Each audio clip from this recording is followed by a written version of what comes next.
There are books that promise success. Others promise money. But some, when approached with honesty, do something far more dangerous. They dismantle the way you relate to yourself. Think and Grow Rich is one of those books, not because it offers easy answers, but because it exposes an uncomfortable paradox. Many people think, desire, and plan, yet continue living internally divided. Perhaps the greatest modern illusion is believing that the problem lies in a lack of opportunities, when in fact the conflict lies in a lack of inner alignment. We think one thing, feel another, act in a third way, and then wonder why nothing holds. Failure, more often than not, is not external. It is psychological, spiritual, existential. What almost no one says is that growing rich requires losses. Losing old versions of yourself, losing sophisticated excuses, losing the comfortable identity of the one who is trying. And that is frightening, because growth does not threaten only financial stability, it threatens the narrative we use to explain why we have not yet lived what we know deep down we could live. In this video, I'm not going to explain Think and Grow Rich. I'm going to walk through it with you, not as a wealth manual, but as a symbolic map of the maturation of consciousness. We'll talk about desire, faith, fear, imagination, persistence, not as techniques, but as inner states that quietly reorganize a life. If you feel that you've read a lot, listened a lot, tried a lot, and still something remains out of place, perhaps what's missing isn't more effort but more inner truth. And that is exactly where this journey begins. Desire without lack, when the soul learns to want without losing itself. When I look at Think and Grow Rich with quiet attention, without the rush to turn the book into a promise or a formula, the first thing that stands out is not money, it's desire. But not the superficial, anxious, restless kind, rather something deeper, almost uncomfortable. A desire that doesn't arise from lack, but from an intimate sense that something within me has not yet been lived. This kind of desire doesn't shout, it insists, it remains even when no one is watching. Throughout life, we learn to confuse desire with deficiency. We want in order to fill, to prove, to compensate. But that kind of wanting fragments us, it pulls us away from ourselves. What Hill touches on, without naming it in these terms, is another layer, desire as an organizing force of consciousness, an inner axis around which mind, time, and action slowly begin to align. It's not about wanting more, it's about wanting with integrity. I notice this when I observe people who do achieve what they want, yet remain restless. Something in them keeps running even after arrival. That happens because the desire was never truly listened to. It was used as a social instrument, not as an expression of the soul. True desire doesn't come from the external mirror, but from an honest dialogue with what, in silence, is asking to take shape within us. Hill speaks of burning desire, but what is rarely said is that this fire requires maturity. An immature desire consumes. A conscious desire warms and guides. It doesn't accelerate us, it centers us. You can feel the difference in the body. Lack creates tension, true desire creates grounding. One shortens the breath, the other deepens it. This distinction changes everything.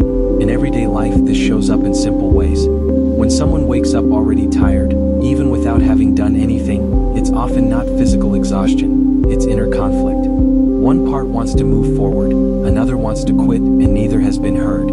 The desire Hill points to begins right there. When someone stops negotiating with external expectations and starts asking, with almost uncomfortable honesty, what in me wants to exist, even if it's difficult. This kind of question doesn't bring immediate relief. On the contrary, it brings responsibility. Because truly desiring means abandoning elegant excuses. It means accepting that it's no longer possible to blame the world for one's own misalignment. And this is one of the first rites of passage of inner maturity. Realizing that desire is not a whim, it's a commitment to one's own consciousness. Many try to use desire as a tool to control reality.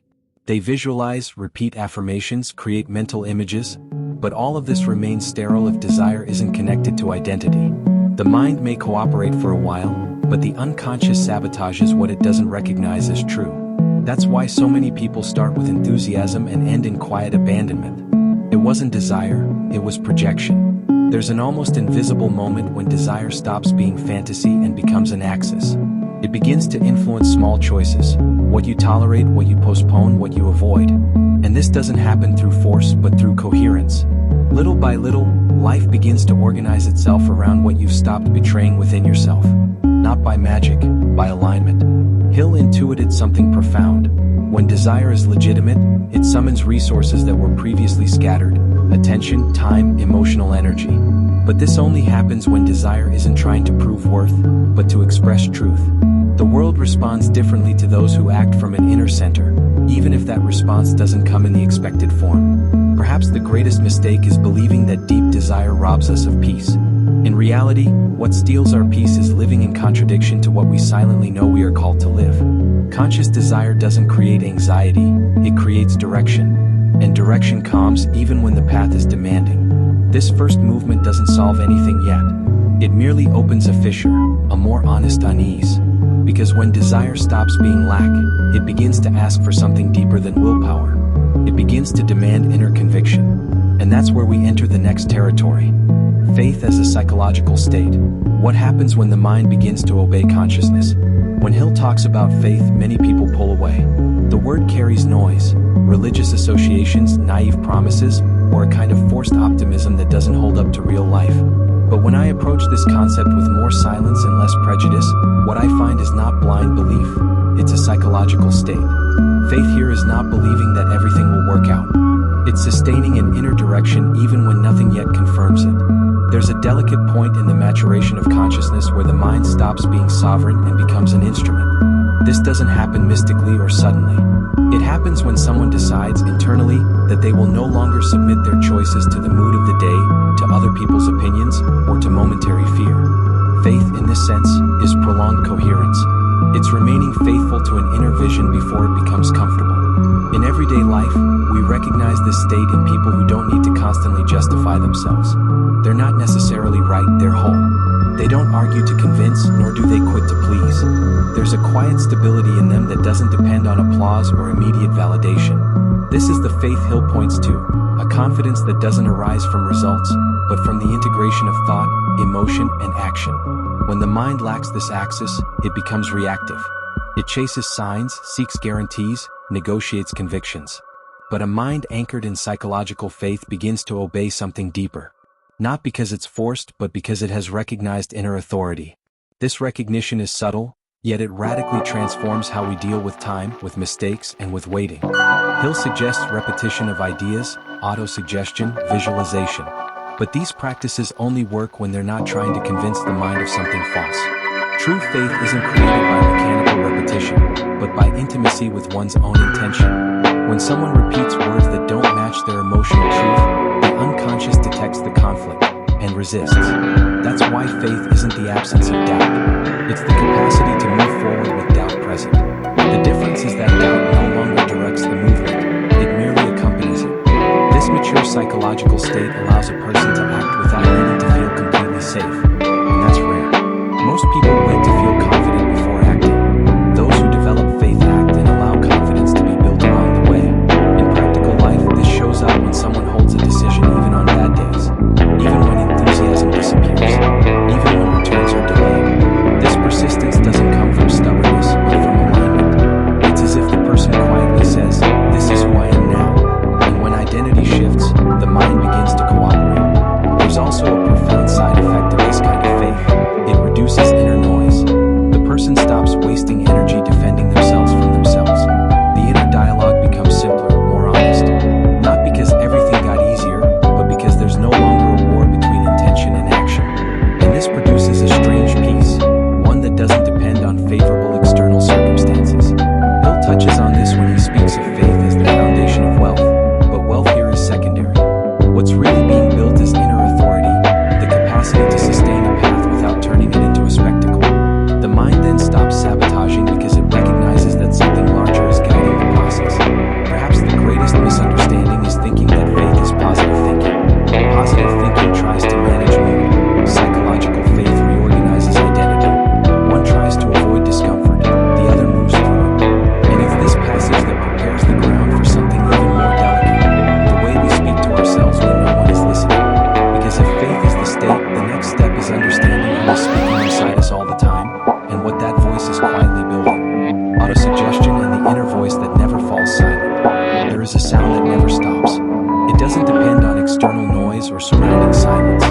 Even when everything seems quiet, this voice keeps talking. Sometimes it advises, sometimes it accuses, sometimes it just repeats old stories. When I read Think and Grow Rich with deeper attention, I realized Hill isn't interested merely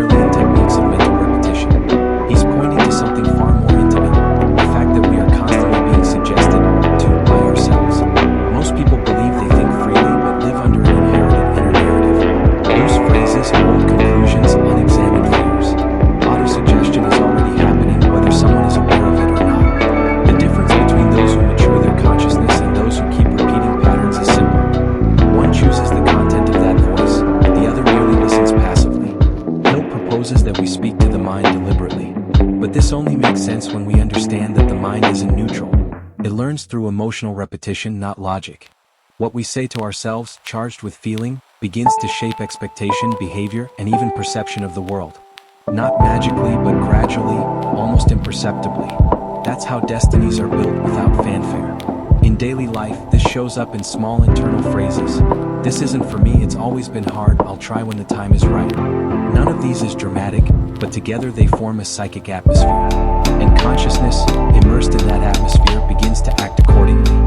Hill understood that changing life requires first changing the tone of the inner conversation, not just the external structure of routine. But there's a delicate point here. Autosuggestion isn't about deceiving yourself.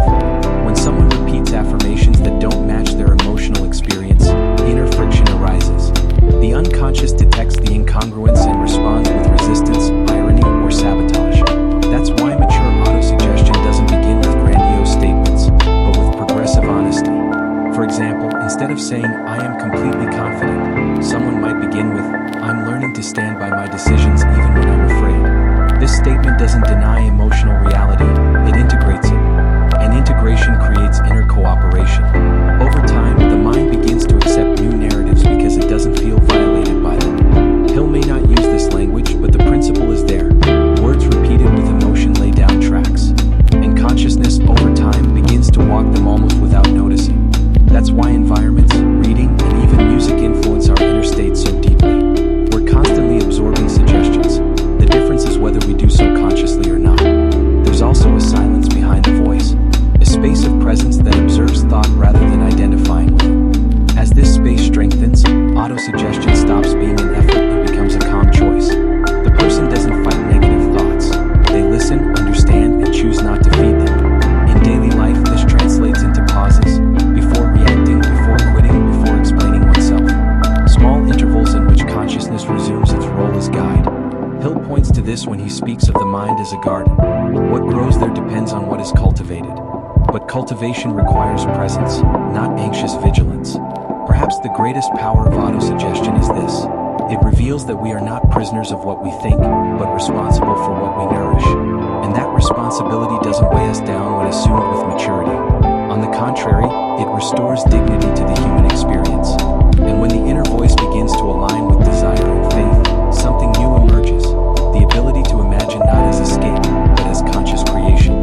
It's in this in-between space that the next stage opens. Knowledge that doesn't transform and wisdom that has taken form. There is a kind of knowledge that expands vocabulary but doesn't alter destiny. It informs, explains, impresses, and yet leaves life exactly where it was. When I read Think and Grow Rich from this angle, I see that Hill is less interested in accumulating ideas and far more focused on something much rarer.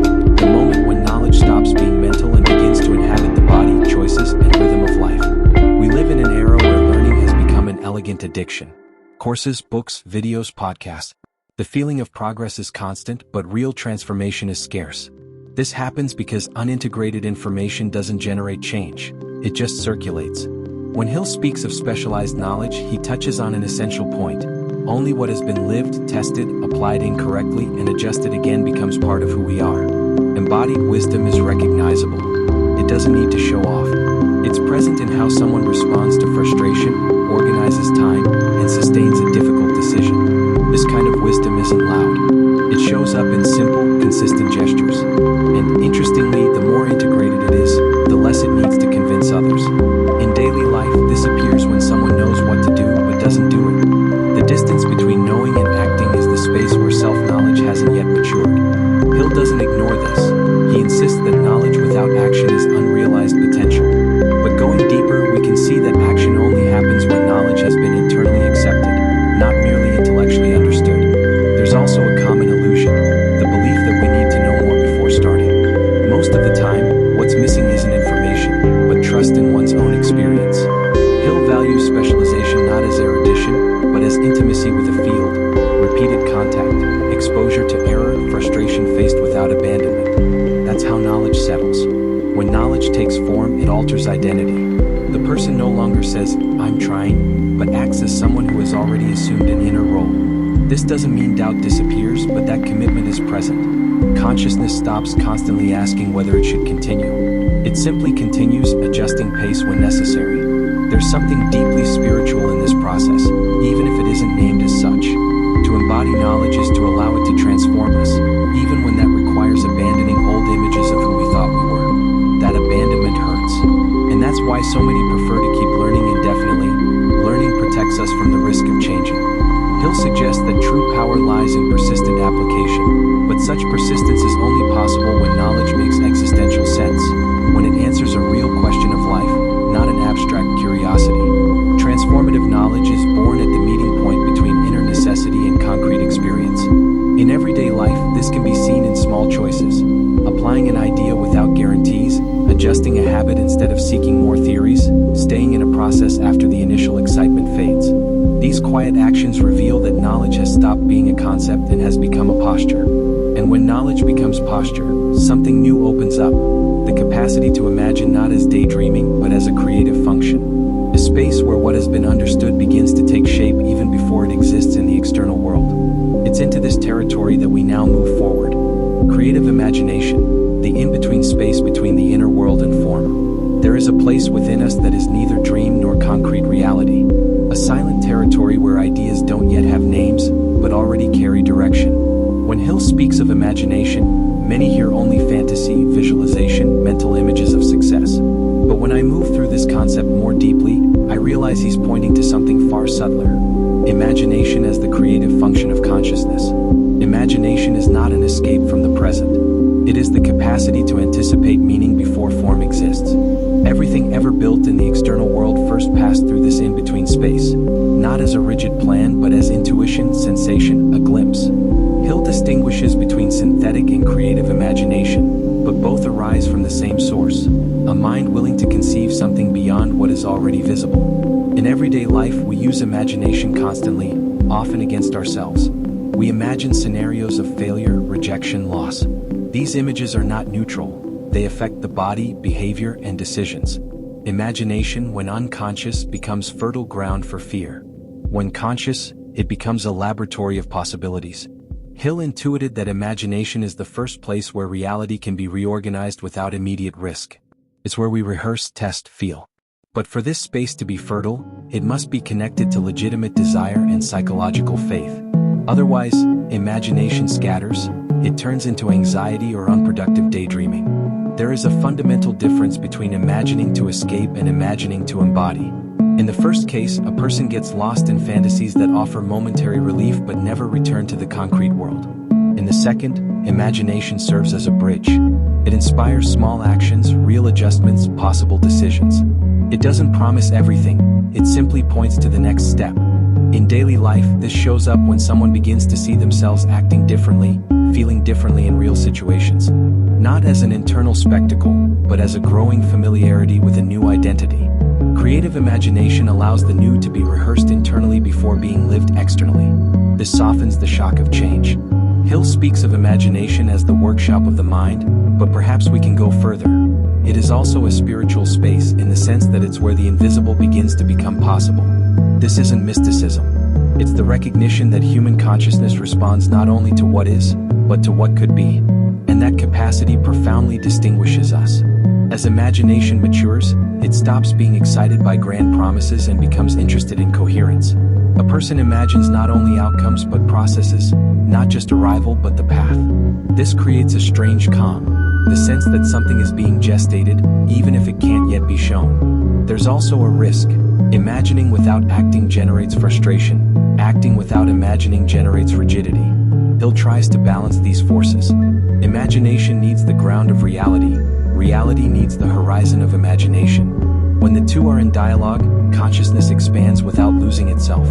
Perhaps the clearest sign of creative imagination is this: it doesn't pull us away from ordinary life. On the contrary, it makes us more attentive to it. Small opportunities begin to appear, previously invisible connections emerge, unlikely paths reveal themselves. Not because the world changed, but because perception became more refined. And when imagination begins to translate into practical intention, a new demand arises. Organizing time, dealing with limits, accepting error. This is where fantasy meets discipline, and where the next territory asserts itself. Planning as an act of humility before time. For many, planning sounds like an attempt at control, an effort to reduce uncertainty, domesticate the future, guarantee safety. But when I move through Think and Grow Rich with a more symbolic lens, I see that Hill doesn't treat planning as domination over time, but as dialogue with it. Planning at this level is a gesture of humility, recognizing that desire needs form and that form requires patience. There comes a moment when imagination, no matter how vivid, must submit to concrete reality, not as surrender but as learning. Planning is born precisely at that point, when consciousness accepts that the path won't be linear, that mistakes will happen, and that adjustments are part of the process. Planning isn't about predicting everything. It's about preparing to learn from whatever comes. In daily life, we see this when someone avoids planning out of fear of failure. The absence of a plan is often an elegant defense against frustration. By insisting on organized plans, Hill invites the reader to take on the risk of commitment. Because those who plan expose themselves. They place intentions into the world and accept the possibility of not getting it right the first time. There's a profound difference between rigid planning and conscious planning. The first breaks under the unexpected. The second adapts. Hill talks about definite plans but also about flexibility. A plan isn't a prison, it's a provisional map. It guides but it doesn't replace presence. When consciousness is alive, the plan serves. When consciousness fades, the plan dominates. Planning is also an exercise in honesty. It reveals whether a desire is real or merely passing enthusiasm. When someone begins to break a goal into steps, timelines, and possible actions, something internal shows up. Resistance, fear, doubt. These feelings aren't obstacles, they're indicators. They show where consciousness hasn't yet integrated the path. Hill suggests that early failure isn't a sign of error, but of learning. And that requires emotional maturity. Planning, in this sense, is accepting that time has its own rhythm, that not everything responds to the mind's urgency. Growth involves enduring intervals of silence, waiting, and adjustment without giving up. In everyday life, conscious planning appears in simple choices. Reserving time for what matters, saying no to excess, accepting that something imperfect done today is better than the perfect thing never started. These quiet gestures build a healthier relationship with time. A person stops fighting it and begins walking with it. There's also a spiritual dimension here. Planning is the recognition of limits, of energy, attention, context. It's letting go of the fantasy of omnipotence and assuming the human condition. Curiously, it's precisely in this recognition that real strength emerges. Hill seems to understand this when he speaks of persistence paired with constant adjustment. As planning matures, it stops being a source of anxiety and becomes a source of clarity. The mind relaxes because it knows the next step, even without guaranteeing the final outcome. And this clarity prepares the ground for something decisive, the moment when no longer postponing becomes inevitable. Because there comes a point when planning mode isn't prudence, it's avoidance. And that's when consciousness is called to a definitive act. Decision, the inner cut that separates those who walk from those who only dream. There is an almost imperceptible instant when life stops being rehearsal and becomes commitment. It isn't announced. It doesn't come with clear external signs. It happens inside. Hill calls this decision, but what he's really touching is something deeper. An inner cut, a symbolic point of no return where a person stops watching themselves live and finally begins to live. Most people spend their entire lives repeating decisions without ever crossing into them. They plan, imagine, study, talk, but always keep a door open to retreat. That inner door is comfortable, but it comes at a high cost. The constant feeling of life on hold. Hill saw that success in any dimension begins when that door closes from the inside. Deciding doesn't eliminate fear. It chooses despite it. When a decision is real, something changes immediately. The inner dialogue simplifies. The mind stops negotiating infinite scenarios and starts looking for means. Before the decision, energy scatters. After it, energy organizes. Not because everything gets easy, but because the axis has been set. In daily life, this shows up when someone stops saying someday and starts saying this is how it is now. Not aggressively, but with quiet firmness. Hill observes that decisive people seem to attract opportunities, but what really happens is that they begin to notice them. Decision sharpens attention. The world doesn't change, perception does. There's also an ethical dimension to decision. By deciding, a person takes responsibility for consequences. They can no longer hide behind elegant excuses. That's frightening, which is why many prefer to dream indefinitely. Dreaming doesn't require accountability, deciding does. Hill understood this as one of the greatest filters between those who desire and those who build. A mature decision isn't impulsive, desire, psychological faith, conscious inner dialogue, creative imagination, and honest planning. When these elements align, the decision emerges almost as a natural consequence. It doesn't shout, it asserts itself quietly. There's a subtle detail here. Deciding doesn't mean absolute rigidity. It means commitment to direction, not to an exact form. A decided consciousness accepts adjustments, but doesn't abandon the axis. Hill speaks of firmness of purpose, and that's exactly it. A center that doesn't dissolve at the first difficulties. In daily life, decision shows up in small, continuous attitudes. Keeping a routine without motivation, holding a value when it's inconvenient, continuing even when recognition doesn't come. These actions aren't heroic, they're human. But together, they build an identity that doesn't depend on favorable circumstances. There's also a solitude inherent to decision. Not everyone will understand. Some will question, others will doubt.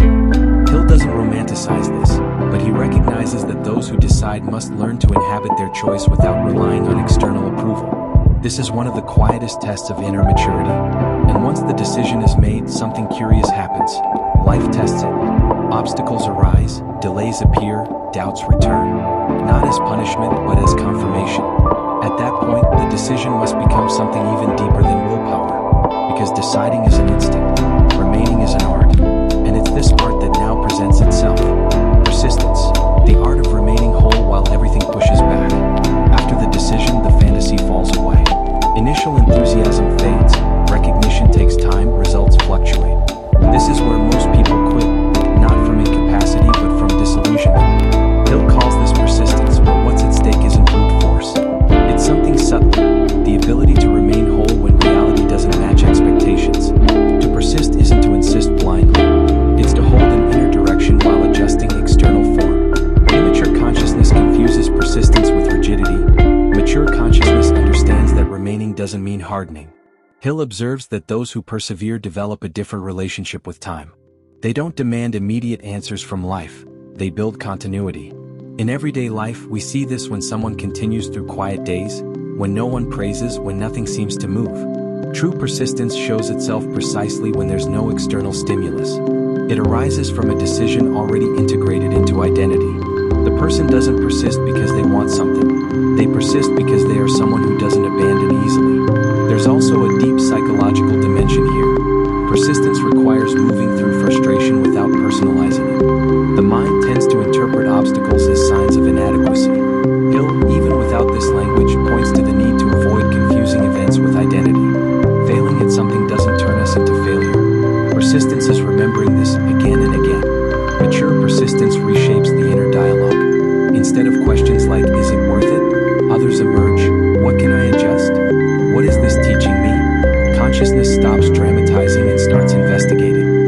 This shift reduces emotional wear and keeps vital energy circulating, even in difficult phases. In daily life, this shows up in almost invisible gestures. Returning to the plan after a mistake, revising a strategy without abandoning the goal, continuing to study and apply even when results are slow. These gestures aren't heroic, but they're transformative. Hill realized that success is rarely the result of a single great leap. Almost always, it's the fruit of remaining. There's also a risk, persisting in something that has lost its meaning. Conscious persistence requires ongoing inner listening. It's not about suffering out of pride, but about sustaining what is still aligned with deep desire. Maturity lies in distinguishing between temporary difficulty and real misalignment. Hill speaks of persistence as an antidote to fear, but perhaps we can go further. It's also training in self-trust. Each time someone remains, something inside strengthens.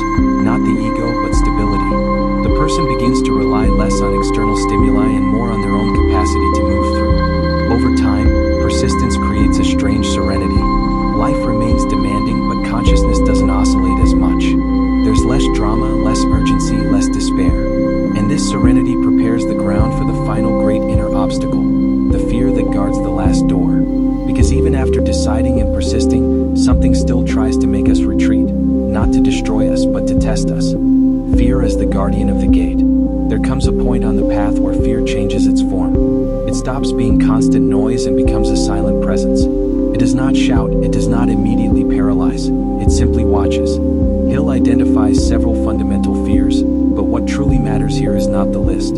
It is the symbolic role fear assumes when consciousness has already decided, already persisted, and now approaches a deeper crossing. At this stage, fear is not an enemy. It is a guardian. It appears when something within us is about to reorganize irreversibly. It is no longer the fear of trying, it is the fear of changing identity, of abandoning the familiar version of oneself. Hill touches on this when he speaks of the fear of criticism, of poverty, of loss. All of them, at their core, fears of no longer belonging to who we used to be. In daily life, this fear manifests subtly. Sophisticated procrastination, excessive caution, endless revisions. The person already knows what needs to be done, but something keeps them suspended. It is not laziness. It is the unconscious reluctance to cross an inner threshold. Because crossing that door means accepting that there is no comfortable return to the previous state. Hill realized that fear gains strength when it is avoided. When we try to eliminate it, it spreads. But when it is acknowledged, it loses its paralyzing power. Mature consciousness does not ask, "How do I stop feeling afraid?" but rather, "What is this fear protecting?" That question shifts the entire relationship with fear. There is ancient wisdom in this. Every rite of passage has a guardian, a final test that separates intention from embodiment. Fear here is not trying to destroy us. It is trying to verify whether we are ready to sustain the consequences of what we desire. Hill, even when speaking in practical terms, touches this archetype with intuitive precision. In everyday life, crossing fear does not mean the absence of trembling. It means acting with fear present, saying what needs to be said even with an unsteady voice, holding a choice even under criticism, moving forward even without guarantees. These actions do not eliminate fear, they integrate it. And integration is always more powerful than denial. When fear is integrated, something is released. The energy once spent on resistance transforms into presence. The person does not feel invincible, but they feel real. Hill speaks of courage as a developable quality, and that makes sense. Courage is not a personality trait, it is a continuous practice of crossing. There is also a paradox here. Fear only appears with intensity when we are close to something meaningful. What does not matter does not frighten us. Fear then becomes an indicator of depth. Not something to be eliminated, but something to be listened to with maturity. When this listening happens, the crossing is completed. Not externally, internally. The person realizes they no longer need to fight themselves in order to move forward. And at this point, everyday life becomes the true field of application for everything that has been integrated so far. This is where theory ends. Not because it was explained, but because it was lived at an inner level. And now, all of this must descend from the plane of reflection to the ground of concrete experience. Not as concept, but as embodied story. Daniel's crossing, when success stops being a place and becomes a state. I want to tell you a story. Not as a moral example, nor as a didactic illustration, but as a possible mirror. A simple, everyday story, almost invisible, because that is how true transformations happen. Daniel did not consider himself a failure. He had a job, responsibilities, bills paid, a certain stability. But there was a persistent feeling within him of living below his potential. Not below what others expected, but below what he himself, in silence, sensed he was capable of living. This feeling did not hurt all the time, it simply never went away. For years, Daniel believed he needed more information. He read books, watched lectures, saved inspirational quotes. He felt enthusiastic for a few days, sometimes weeks, and then everything returned to the same rhythm. It was not laziness. It was disconnection. Desire had not yet found an axis. He wanted to change his life, but he had not stopped to listen to where that wanting came from. One day, without great drama, something changed. It was not a striking external event. It was a different kind of inner exhaustion. Daniel realized he was tired not of effort, but of daily self-betrayal, of postponing what he knew to be important, of living in constant negotiation with himself. At that moment, something reorganized. Desire stopped being fantasy and became a silent commitment. This commitment did not come accompanied by absolute confidence. It came accompanied by fear. But for the first time, Daniel did not try to eliminate it. He simply decided not to let it lead. This was his practical faith, acting without needing to feel fully secure. Small actions began to emerge, routine adjustments, uncomfortable choices, boundaries set with greater clarity. Daniel's inner voice also changed. Not because it became consistently positive, but because it became honest. When thoughts of giving up arose, he did not fight them. He observed them. And instead of convincing himself with grand phrases, he repeated something simpler. Continue today, not forever, just today. This modest autosuggestion began to lay inner tracks. Over time, Daniel realized he knew more than he had imagined. Not in theory, but in experience. He began to rely less on seeking new answers and more on applying what was already clear. This did not bring immediate applause. It brought silence. But it was a different kind of silence, a silence of alignment. Daniel's imagination also matured. He stopped visualizing himself in grand, idealized scenarios and began to imagine himself sustaining processes, dealing with mistakes without giving up, holding choices even when no one noticed. This imagination did not excite him, it stabilized him. Planning then ceased to be a source of anxiety. Daniel began to organize his days with respect for his own rhythm. Fewer promises, more continuity. When something failed, he adjusted. He no longer interpreted error as a sign of inadequacy, but as part of a dialogue with reality. Time stopped being an enemy and became a silent ally. There was a decisive moment, not spectacular, but definitive. A choice he had been postponing for years was finally assumed. Upon deciding, Daniel felt fear, loneliness, doubt. But he also felt something new, wholeness. As if, for the first time, he was walking without being internally divided.